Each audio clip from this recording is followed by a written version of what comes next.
así después subimos la clase a la plataforma.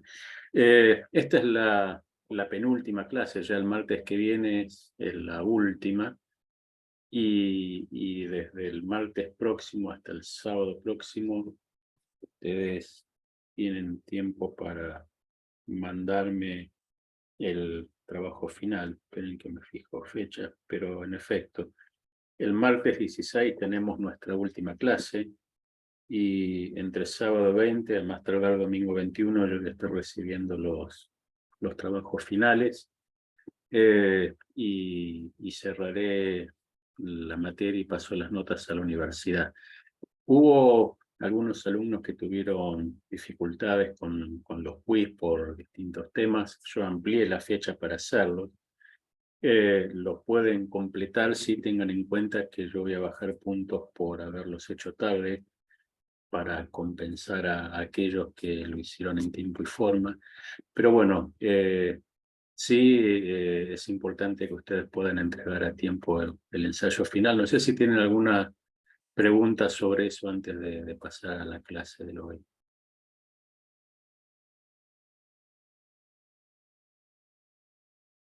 ¿No? Bueno. Ok, entonces yo voy a compartir una presentación como hacemos siempre, y en base a esto vamos a estar hablando en esta noche. ¿Ven todos ahí? Sí. Ok. Sí.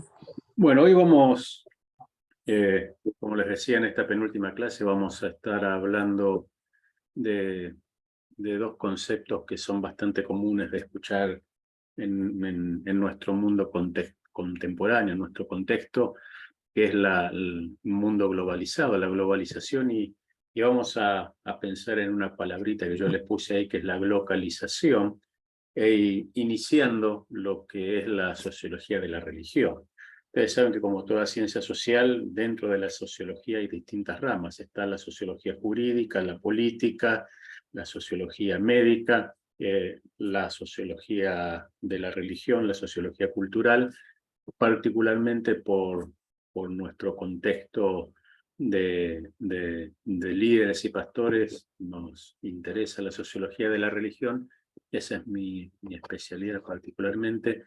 Pero bueno, vamos a empezar mencionando y precisando algunos conceptos. El primero de ellos es que, si bien nosotros tenemos como ese pensamiento que subyace en nosotros de que la globalización es algo moderno, y obviamente viene de la mano a principios del siglo XIX de la intensificación del comercio internacional. Para algunos estudiosos arranca con la revolución industrial, pero más allá de eso, vamos a ver que hay otros sociólogos, como el sociólogo americano Petras, que señala que en realidad la globalización ha existido desde el siglo XV de nuestra historia, ¿sí? De la mano de la creación del capitalismo hasta el día de hoy, en distintas oleadas, formas e intensidades. Yo soy de la idea de que en cada una de las épocas históricas hubo un concepto de globalización, obviamente adecuado a lo que era el espacio temporal y cultural de ese momento. Por ejemplo, para irnos a un caso conocido por todos, si nosotros vamos al siglo I, ¿sí? Al contexto de inicio de la Iglesia, vamos a ver que el Imperio Romano, para el mundo conocido, por lo menos desde el punto de vista occidental, era un imperio global, ¿sí? Sus territorios iban desde España e Inglaterra casi hasta Asia Menor, norte de África, ¿sí? Y hacia el norte llegaban a lo que hoy son países conocidos como Alemania, Francia y demás. Con lo cual, era una cultura global, era un imperio global. De hecho, gran parte del desarrollo globalizador del Imperio Romano, en la creación de rutas navegables, caminos transitables, custodia del ejército romano en cada una de las rutas y caminos del imperio, fue lo que en gran parte permitió el crecimiento del cristianismo, dado que los misioneros itinerantes y los hermanos en la fe iban de un lado al otro del imperio, aprovechando, ¿sí?, ese concepto globalizador de la cultura grecorromana para predicar el evangelio. Con lo cual están los que dicen que la globalización arranca desde la revolución industrial, otros que parten desde el siglo XV, desde la historia misma del capitalismo, y otros que van a haber movimientos pendulares de globalización. ¿Sí? En América estaban los imperios aztecas e incas, que tenían también una gran difusión y cruzaban más de lo que hoy es un país, tanto en Centroamérica como en Sudamérica, con lo cual el Gengis Khan mismo en el oriente, con un imperio que iba desde Asia Menor y hasta China, podemos hablar también de globalización de Asia, con lo cual, según donde nos paremos y la posición que tengamos, vamos a ver que el concepto de globalización es amplio. Sí, la idea de la globalización tiene que ver con desarrollo, con influencia del conocimiento, y tiene que ver básicamente en nuestro tiempo contemporáneo con lo que dice Dacker, el desarrollo y la intensificación de la ciencia y la tecnología, lo cual permite un nivel de conocimiento y de instantaneidad de los hechos que se producen, que son prácticamente inmediatos. Hoy ustedes con las redes sociales saben lo que está pasando en cualquier momento, en cualquier lugar del mundo, en el mismo momento en que se está produciendo esa situación, circunstancia, o se está produciendo ese hecho. ¿Sí? Un famoso pensador americano, Alf Toffer, quizá una de las mentes más brillantes del siglo pasado en cuanto a pensar al hombre desde el punto de vista del desarrollo, va a abordar ese concepto de globalización a partir de la revolución tecnológica, y es como que él va a decir que esta revolución tecnológica que estamos viviendo en la actualidad es el tercer evento más importante en la historia de la humanidad. ¿Sí? La revolución industrial previamente, y anteriormente las revoluciones que tienen que ver con el pensamiento de la ilustración, pero sin duda hoy por hoy la tecnología a nosotros nos pone y nos posiciona en un lugar de privilegio y de desarrollo. En contraposición con la globalización aparece un concepto que nace en Japón, que es el de glocalización. ¿Sí? El concepto procede del término japonés que ahí está, dochakuka, que significa de dochaku, que significa lo propio de la tierra, ¿sí? El que vive en su propia tierra. Y básicamente los sociólogos con esta utilización y algunas corrientes de pensamiento más modernas, por eso ustedes van a ver que en distintos lugares, y esto se profundizó con la pandemia, empezaron a surgir y a resurgir distintos nacionalismos. ¿Sí? ¿Qué es lo que dice este concepto de globalización? Que es cierto, vivimos en una sociedad globalizada, pero eso no nos tiene que hacer a nosotros perder nuestra identidad local. ¿Sí? Japón entiende que los japoneses obviamente entienden que viven en un mundo globalizado, y Japón es una potencia mundial indiscutible, pero a sí mismo y a su vez, mejor dicho, se esfuerza por mantener su identidad, su cultura y sus tradiciones. Entonces, pese a la modernidad del Japón del siglo XXI, eso no significa que no se esfuercen por mantener conceptos fundamentales de la cultura japonesa hoy en día. Y esto es lo que básicamente pasa también en cada una de nuestras culturas y países. Es como que pese a la globalización hay una localización donde cada uno de nosotros tratamos de mantener la identidad, tratamos de mantener nuestra cultura y principios locales que en cada una de nuestras culturas se reivindican. Esa localización es una esencia, una adaptación de patrones globales a condiciones locales. Entonces, por ejemplo, ustedes van a ver, hablando de marcas famosas e internacionales, Coca-Cola, que hay algunos países que la han adaptado, ¿sí? Y ustedes van a encontrar Coca-Cola, no sé, de mango en Centroamérica, van a encontrar Coca-Cola de Guanábara y no sé, de té de coca en el norte argentino, pero hay situaciones que hacen que, o no sé, o McDonald's haciendo ensaladas de arroz y de mariscos en el oriente, ¿sí? Productos globalizados, todos que sin embargo tratan de respetar la identidad local como forma de poder penetrar, obviamente con un fin capitalista y consumista, pero tratándose de acercar a la identidad nativa, cosa que nosotros deberíamos tratar de hacer desde el punto de vista eclesiástico. A veces nosotros en nuestras comunidades, si ustedes piensan unos instantes en cualquier comunidad que sea, donde están nuestras iglesias, fundamentalmente entre hispanos o en pueblos latinoamericanos, ustedes van a ver que a veces se impuso, y esto fue lo natural, y agradecemos a los misioneros que en el siglo XVIII y XIX trajeron el mensaje del Evangelio, pero ustedes iban a ver a comunidades autóctonas cantando himnos de la Edad Media del siglo XVII, con una cultura y con un estilo musical absolutamente diferente. Eso se fue modificando con el paso del tiempo, y hoy nosotros tenemos el desafío de llevar el mensaje del Evangelio, que es un mensaje que va más allá de toda cultura, como dijimos, pero tratando de identificar aquellos aspectos locales, ¿sí?, de cada una de las comunidades para que ese mensaje tenga sentido para las personas, ¿sí? Y de eso se trata, sopesar ambas cosas, que esto era lo que hacía, por ejemplo, San Pablo, ¿no? Cuando decía: con el judío judío, con el gentil gentil, con el esclavo esclavo, con el libre libre, a todo me echo de todo, con tal de ganar a alguien, ¿sí? Y entrando ya en el tema de la sociología de la religión, obviamente que la religión es uno de los aspectos más importantes de la vida de una persona, incluso para aquellos que se confiesan agnósticos o ateos, porque el hombre fue creado por Dios a imagen de Dios, y por ende la necesidad de Dios, de la fe, del desarrollo de la fe, de ahí viene la palabra religión, de atarse a, del latín religare, atarse a o depender de.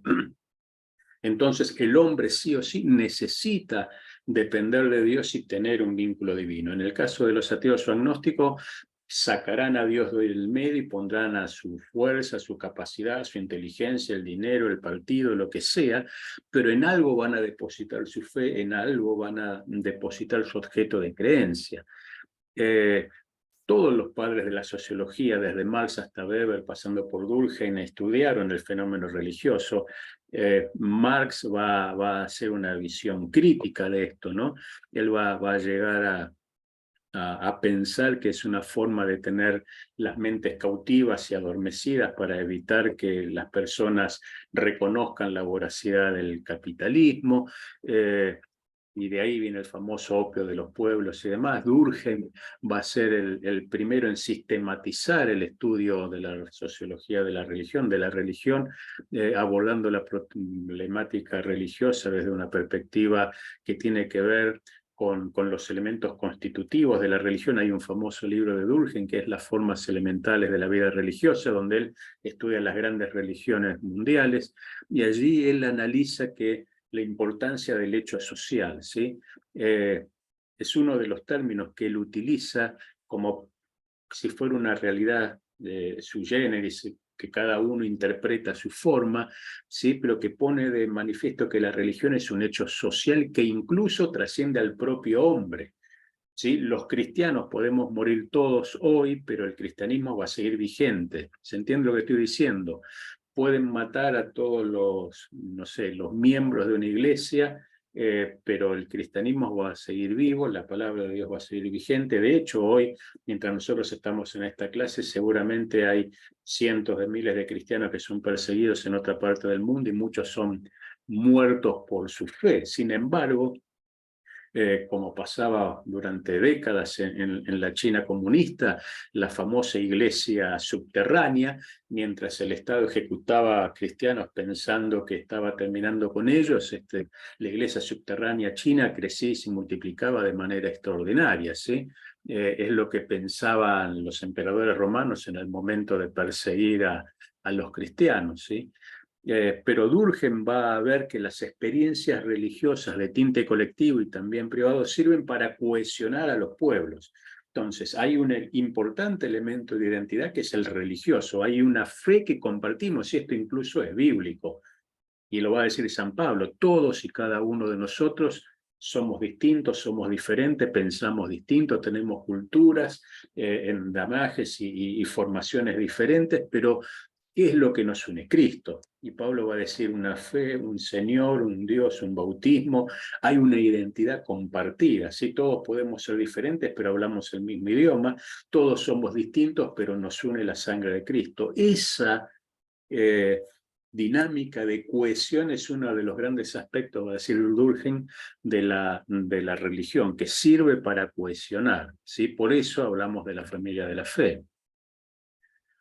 Pero otros, como Rudolf Otto, sociólogo alemán, va a empezar a profundizar y a decir y a distinguir entre lo profano y lo sagrado, ¿sí? Entre lo laico y lo espiritual, ¿sí? Él, ahí tienen los libros, estudia la vinculación de lo que tiene que ser aquellos aspectos más sacros o guardados o sagrados de las religiones, y él habla del hecho luminoso. ¿Qué es el hecho luminoso? Aquello que nos llevó a acercarnos a la divinidad y que a partir de ese encuentro con lo divino, de alguna forma experimentamos un cambio, ¿sí? y operamos y quedamos contemplando lo sagrado, aquello que nos llamó la atención y nos marcó. Ejemplo, Saulo yendo a Damasco, ¿sí? Se encuentra con lo luminoso, se encuentra con lo sagrado, tiene un encuentro con Cristo, y eso lo cambia a partir de ese momento. Bueno, él lo que va a decir es que cuando hay una experiencia mística, olvídense de que esto tiene que ver con la fe evangélica, pasa dentro de todas las religiones, va a decir él, cuando la gente tiene un encuentro con lo sagrado, eso lo va a marcar, y aquella vida profana, aquellos aspectos que eran no tan santos, empiezan a ir transformándose y cambiando, y esto marca la identidad de una persona. Weber va a dedicar gran parte de su vida al estudio de las religiones comparadas, estudia también a las grandes religiones, al cristianismo, al hinduismo, al budismo, al taoísmo, pero él se va a centrar en las particularidades del protestantismo calvinista, ¿sí? Y él va a escribir un libro que se llama La ética protestante y el espíritu del capitalismo, con una propuesta metodológica de tipos ideales. ¿Qué es el tipo ideal? Aquello que marca el objetivo, que señala el rumbo, a lo que tenemos que llegar, ¿sí? ¿Cuál es el tipo ideal? El juez perfecto, el político intachable, el pastor o rabino o sacerdote que cumple con todo lo que tiene que cumplir, que tiene una vida intachable. En nuestro caso, obviamente, eso no existe, pero en la fe protestante nuestro modelo es Jesucristo, ¿sí? No es el Papa, es Jesús. Entonces, ese tipo ideal nos ayuda a nosotros a trazar un horizonte de previsibilidad e ir hacia un objetivo común, ¿sí? Y él va a ser sorprendido por lo que él empieza a estudiar y reconoce en el mundo protestante, y él llama el ascetismo intramundano. Pese a que los calvinistas, que él particularmente estudia, vivían en medio de las personas, sin embargo había algo que los hacía distintos al mundo, ¿sí? No compartían los mismos valores del mundo, pero sí la ética, la disciplina, el trabajo, el esfuerzo, la constancia de ellos beneficiaba a todos. Y esto es lo que le llama la atención. Por eso él va a decir que el capitalismo en gran parte nace por el espíritu de la ética protestante, es decir, de esas personas que veían al trabajo y la cultura del trabajo como su ofrenda a Dios, como su servicio a Dios, como su ministerio delante de Dios, y producían y producían y producían, beneficiando a toda la sociedad. Después se van a introducir, Weber va a introducir el concepto de carisma, que tiene que ver con aquellos que tienen un don particular, un llamado divino, que él va a sintetizar en la figura del líder, del responsable espiritual de una comunidad, y va a decir que por ese carisma la gente se acerca y les reconoce autoridad espiritual y se entabla un vínculo de dinámicas particulares, ¿sí?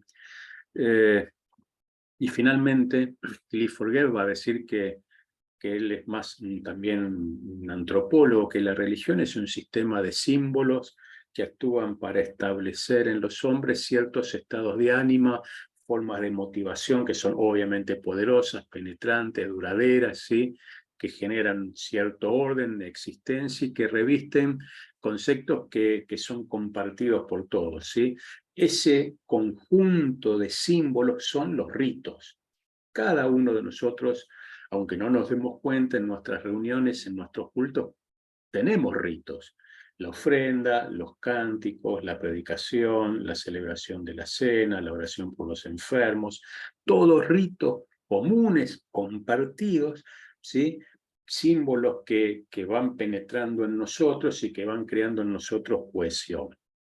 Y finalmente, para ser más cercanos con el tiempo, Peter Berger, otro sociólogo americano, él escribe un famoso libro que se llama El dosel sagrado, donde va a afirmar que todo sistema religioso es un producto de la actividad humana.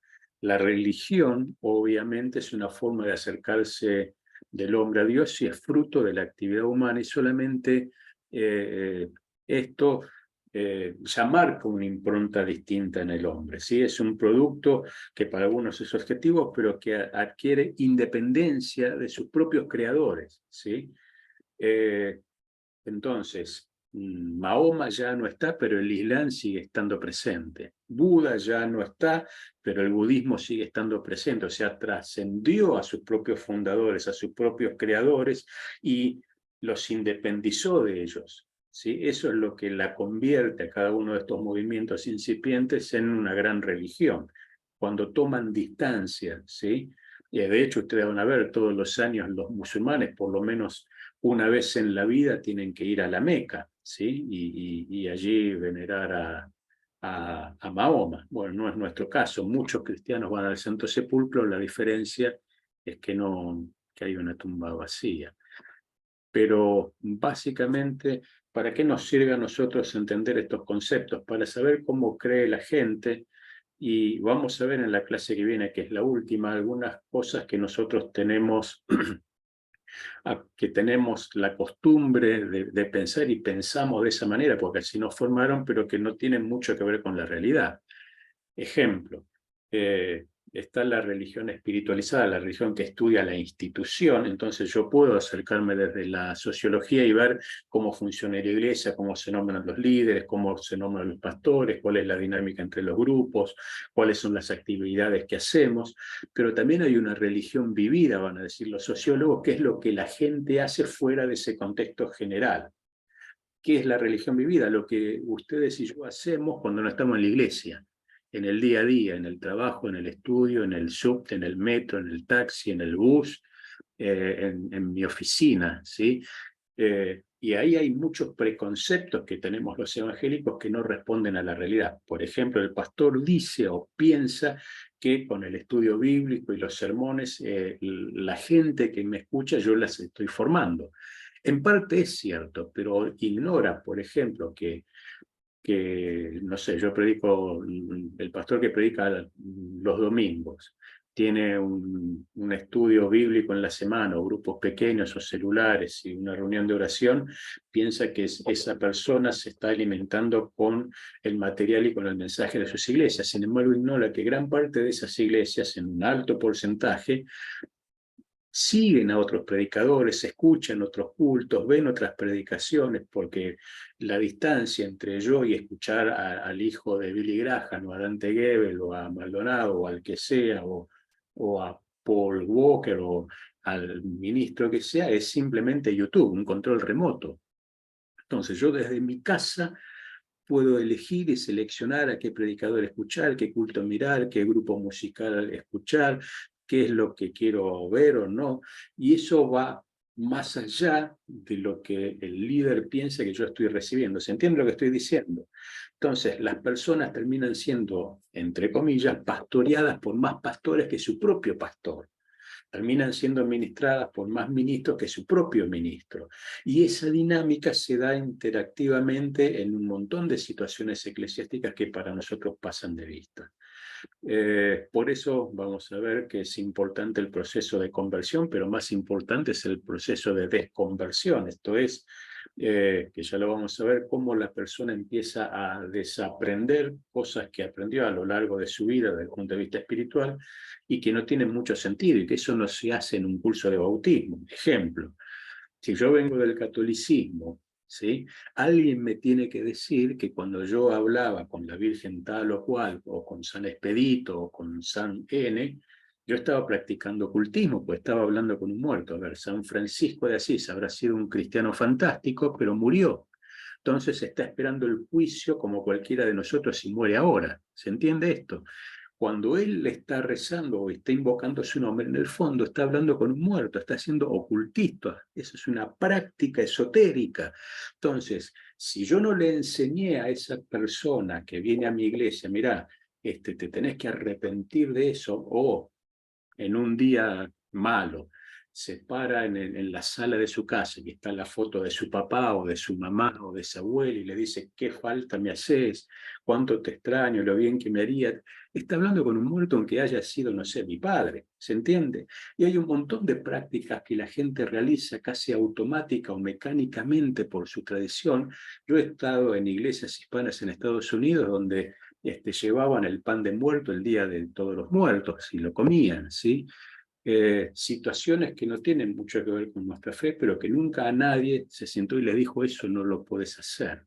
Entonces, a eso los sociólogos lo llaman un proceso coercitivo, porque uno va acumulando cosas, ¿sí?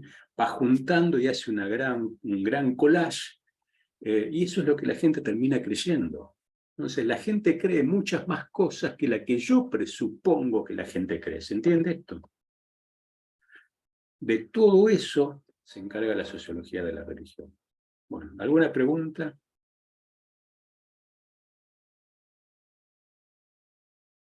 ¿Quedó claro más o menos? Está bien interesante, pastor. Esta clase me llamó más la atención. Es que como que a este punto ya estoy aprendiendo más la sociología. Ajá. Hoy le estoy agarrando más bien, ya que vamos a terminar. ¿Viste? Pero bueno, es así.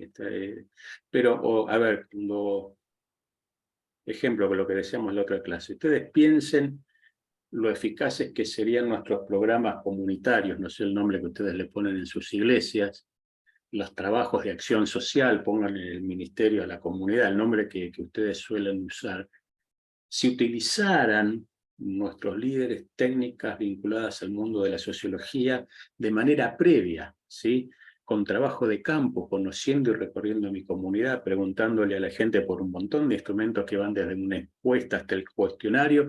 Si yo toco golpeo la puerta de una casa y le digo, miren, yo soy de una iglesia, pero no vengo a predicarle, vengo a que ustedes me cuenten qué necesidades tienen para yo poder ayudarlos. ¿Ustedes piensan que la gente no va a contestar?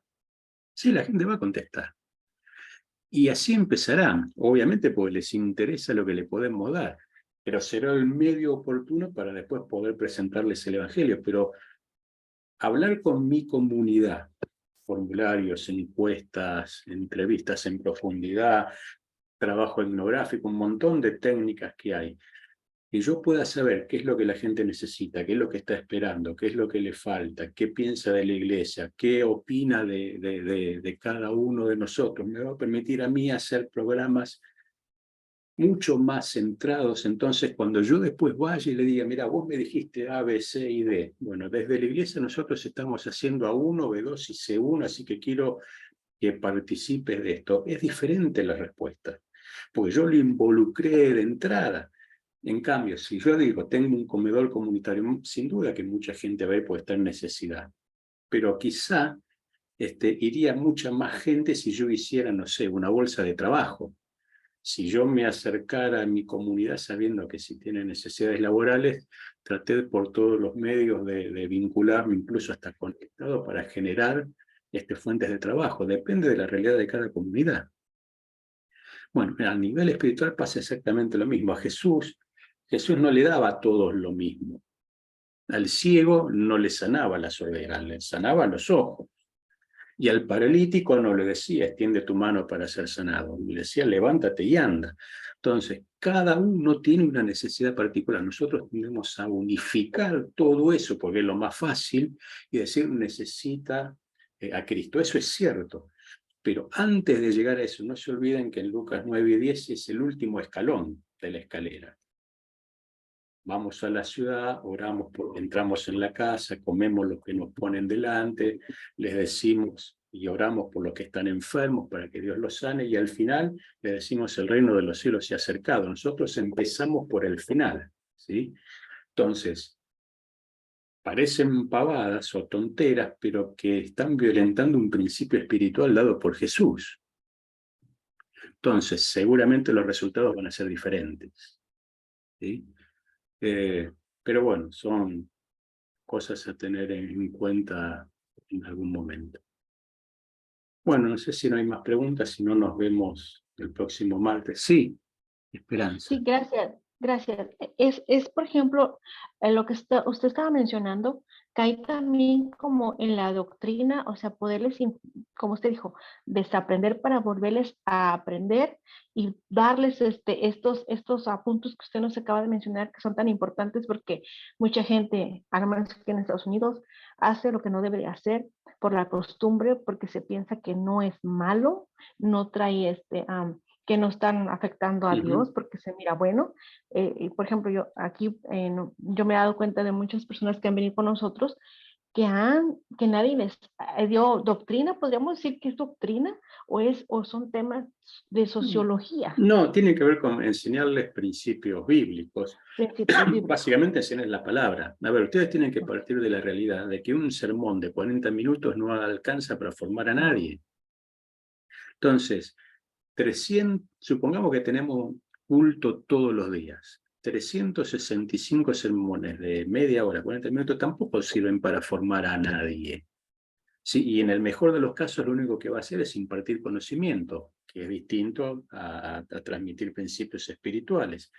Entonces, no alcanza, y pensamos que porque se bautizó ya está. No, no está nada, porque por eso el salmista David oraba y decía: Señor, aún líbrame de los pecados que me son ocultos, porque hay situaciones que tienen que ver con cosas que tenemos incorporadas culturalmente, y que están mal y que son pecado. Entonces, ¿cómo no nos damos cuenta? No es que por eso perdemos la salvación. Lo que pasa es que perdemos bendiciones de Dios, porque Dios nunca va a bendecir a nadie sobre el pecado. Entonces, si yo no sé que me tengo que arrepentir de algo, nunca me voy a arrepentir. Entonces Dios nunca me va a perdonar, y ahí entramos en el círculo vicioso del cristiano que empieza con los pecados repetitivos. En realidad, pues nunca nadie se tomó el tiempo de formar a ese discípulo, ¿sí? Nosotros nos preocupamos por cuánta gente tenemos, pero no por cuántos discípulos formamos. Y son cosas absolutamente naturales, porque creyentes, hasta los ateos son creyentes, creen que Dios no existe, pero creen. Discípulo de Cristo es algo absolutamente distinto, ¿sí? Es hacer lo que Cristo haría todo el tiempo, en todo momento y en todo lugar. Eso es alguien semejante a Cristo. Nosotros, mi esposo y yo, hemos estado practicando lo que usted nos está enseñando, pero no sabíamos que se tenía un nombre. O sea, ir con la persona, estar de cerca a la persona, enseñarle los principios, recordarle las cosas que ya tiene que dejar de hacer, las nuevas que tienen que dejar de hacer, ver sus necesidades. Necesidades hay muchas, pero ¿cuáles son las necesidades que como personas podríamos nosotros proveerle para darle recursos? No como darle de comer, pero darle recursos y enseñarle a desarrollar las habilidades que ya tiene la persona. Pero no sabíamos que había un nombre para esto que estamos haciendo mi esposo y yo, que es la sociología en la religión. Y hacerlo no de manera intuitiva, sino de manera sistemática y con técnicas, ¿sí? A ver, un médico cuando abre una apendicitis, ¿sí? No abre y dice: uy, a ver con qué me voy a sorprender, y dice: bueno, hoy voy a cortar a la izquierda, no, hoy corto horizontal, no, mañana voy a cortar vertical, así voy a cambiar. O sea, tiene una técnica de seguimiento, porque si no se le muere el paciente en la mano, el quirófano. Bueno, no es lo mismo hacerlo intuitivamente que hacerlo aplicando metodología. Yo entiendo que no todos son sociólogos y está fantástico, y el teólogo va a decir lo más importante es la teología. El tema es por lo menos tener nociones básicas para hacer lo que tenemos que hacer de manera correcta, ¿sí? Entonces, el médico capaz que salva una vida operando una apendicitis, pero ese mismo médico no puede hacer un trasplante de coronario. Habrá un especialista que podrá hacer el trasplante coronario, pero por lo menos tiene que saber tomar la presión, ¿sí? ¿Cuál es la presión arterial?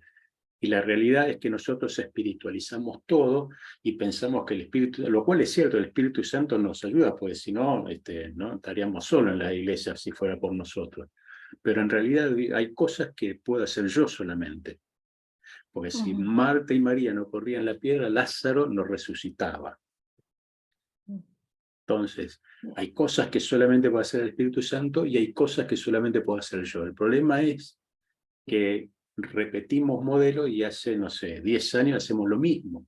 Cuando el mundo cambió, la tecnología cambió, los chicos siguen dibujando el Arca de Noé en la escuela dominical, pero llegan a la casa y agarran su celular o su tablet o su computadora y están todo el día en el ciberespacio. Entonces, ¿por qué la clase de escuela dominical no puede estar en el ciberespacio?